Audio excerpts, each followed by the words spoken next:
Saiu o capítulo 299 de Blue Lock e, mano, doeu um pouco essa crítica do ego com o Nagi. Mas antes de falar do capítulo, já deixa o like, se inscreva e é isso, vamos ao vídeo. O capítulo começa nos mostrando o Barça eufórico com a vitória e o Nagi e o Reo abalados. Afinal, além de perderem, o Nagi ficou fora dos 23 melhores. Depois são mostrados os jogadores a reagirem aos seus valores finais, como o Nanazi, o Raishi, o Zantetsu e o Kiora, e conseguiram passar e se classificaram entre os 23. E por outro lado, também vemos os jogadores que ficaram fora desses 23, que foram eliminados, como o Tokimitsu e o Igarashi. E nesse momento, o Ego diz que isso conclui o anúncio final do leilão de valores e manda os jogadores que não ficaram classificados entre os 23 melhores caírem fora, pois não são mais necessários. Nesse momento, o Izagi intervém e pergunta por que o Nagi não foi escolhido.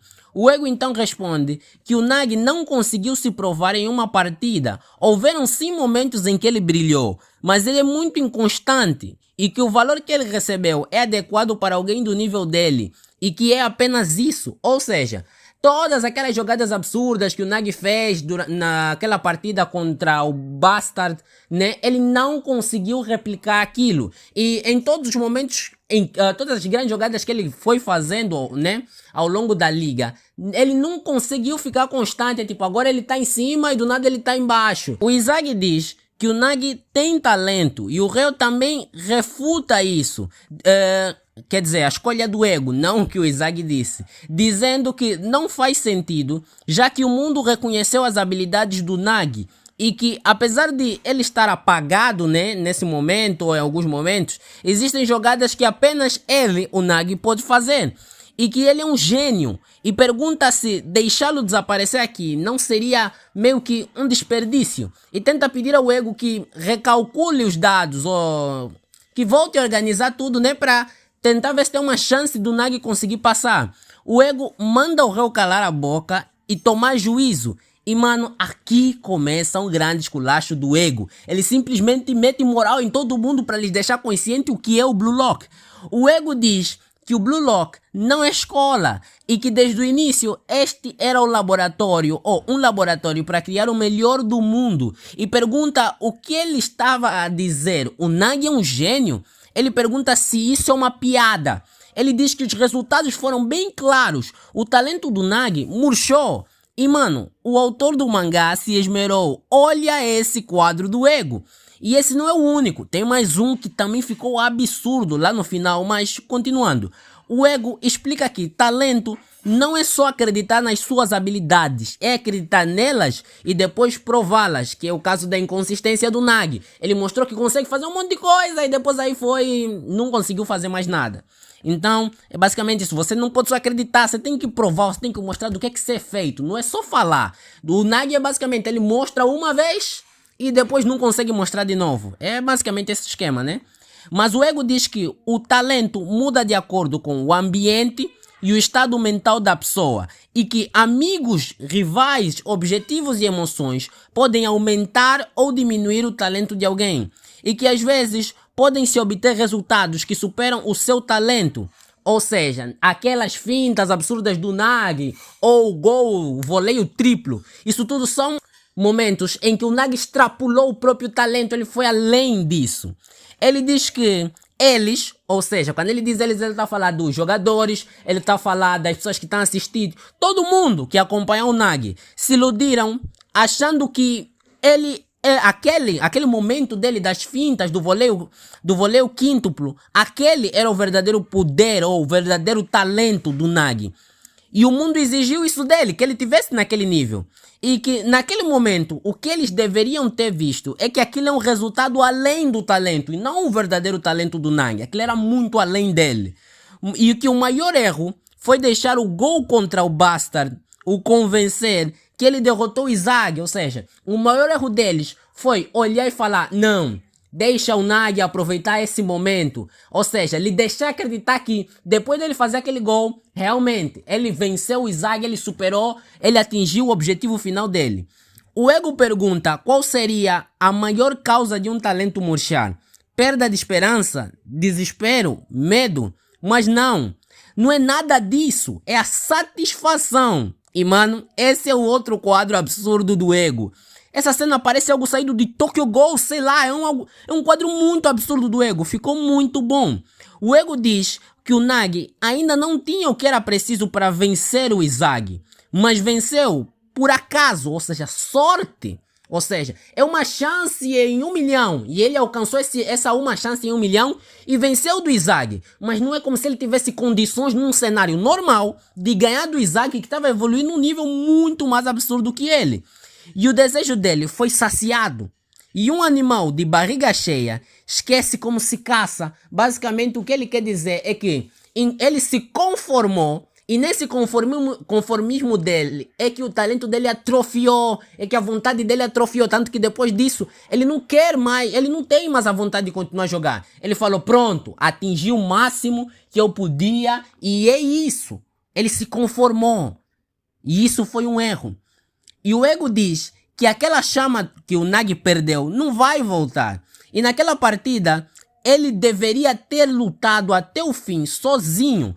Porque, não sei se lembram, na partida daquele luta que ele ganha do Izagi, né? Ele se junta ao Reu, já que ele viu, sozinho não vou conseguir, se juntou ao Reu, e o Reu foi lá e afastou o Agi e eles foram juntos. Na opinião do ego, o Nagi devia ter sofrido sozinho, e que mesmo perdendo, ele deveria manter a chama do seu ego acesa.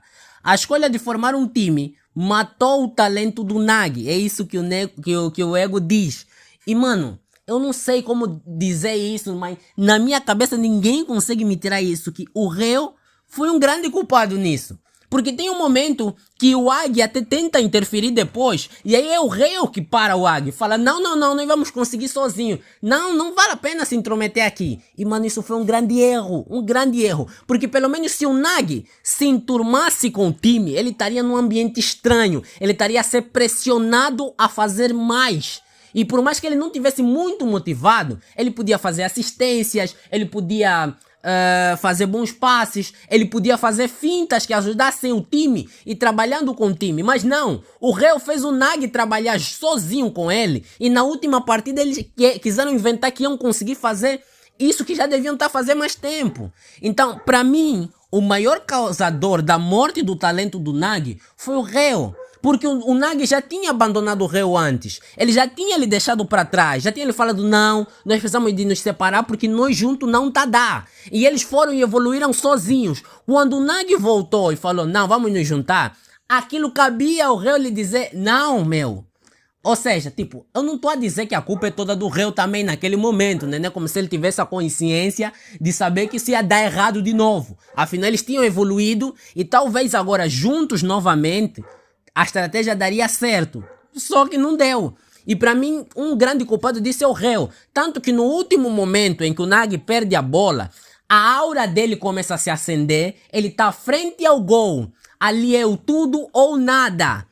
E ele nem tenta, ou seja, ele perdeu o egoísmo dele, o ego dele sumiu. O Reu aparece ali, não sei se o Reu foi fazer o que ali naquele momento, e o Nagi se conforma, não preciso de fazer sozinho, o Reu tá aqui, eu vou passar a bola. Mesmo que naquele momento ele estava prestes a evoluir. Eu acredito que naquele momento o Nagi teria evoluído, mesmo que fosse falhando aquele gol, mesmo que não entrasse, mesmo que não fosse gol, mesmo que ele falhasse a bola, se ele tivesse chutado aquela bola com confiança, o Nagi teria voltado a ser o que ele era, pelo menos uma parte. Mas não. O Reu apareceu e, complicou tudo. Pra mim, naquele momento, o que matou o Nagi foi o Reu. Ele devia ter deixado o Nagi continuar sozinho. Tanto que pode ser feita uma grande analogia desse momento do Nagi com o momento do Izagi. Em que o Izagi podia ter chutado, só que no caso do Izagi realmente poderia ter sido gol, né? O Nagi estava muito fechado. Naquele caso do Izagi, ele realmente poderia ter marcado. E ele passa pro companheiro simplesmente porque eles são um time. E aí ele falha. E aqui o Nagi fez o mesmo, ele passa pro companheiro que foi lá pra pedir a bola, né? O Reu já que pensou que eles dois podiam conseguir fazer alguma coisa juntos. Mas não dá certo, porque eles interceptam. Porque era algo que já se esperava. Se Reu apareceu, óbvio que o Nagi vai passar pro Reu. Pra nem tentar passar pra outra pessoa, o Nagi pensou. Então isso matou o Nagi naquele momento, acabou. E inclusive eu acho que como o Nagi tem o próprio mangá dele, né? Se calhar vamos ter histórias do Nagi, né? Apesar de que, como puderam ver, né? A situação não tá boa para ele. Mas continuando. O Ego diz que logo depois do jogo, o talento do Nagi já estava murcho e que nunca mais vai florescer. O réu foi o único que continuou a acreditar no contrário. E depois ele fala que o Nagi falava em ser o melhor do mundo, mas não conseguiu encontrar uma chama maior do que o sonho de derrotar o Izagi. Depois ele pergunta, o Ego pergunta, você estava satisfeito, não estava? Por isso teve medo de perder quem estava ao seu redor, não é? O réu pede para o Ego parar, mas o Ego manda o réu novamente calar a boca, porque ali é o Blue Lock e ele só precisa de malucos que não se satisfazem até serem os melhores do mundo e que os normais que se contentam com menos que isso, como o Nagi, podem ir para casa. E antes que o Nagi fale com o réu sobre o que eles acabaram de ouvir, o capítulo acaba.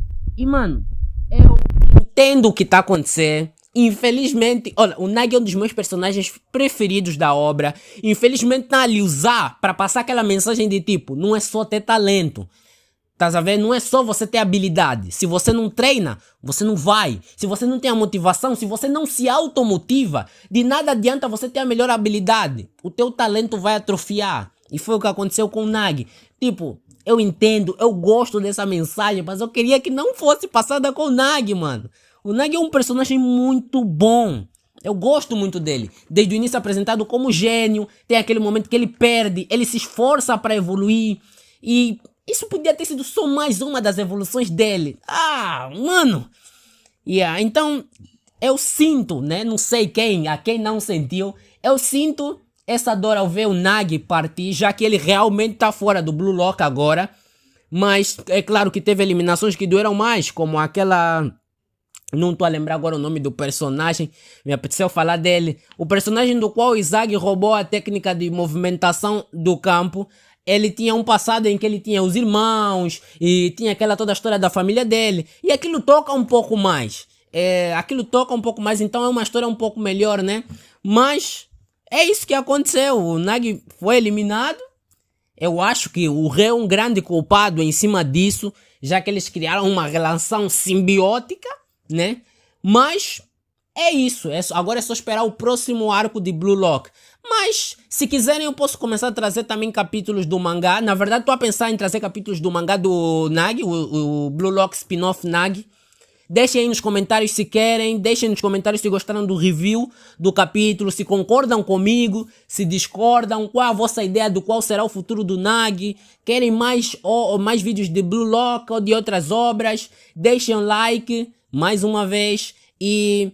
esse é apenas o início da nova era do canal. Sei que fiquei parado um tempo, é que tive alguns problemas que complicaram o lançamento de vídeos aqui no canal, mas já eu me organizo e vai ter vídeos com uma boa constância. É isso e até a próxima.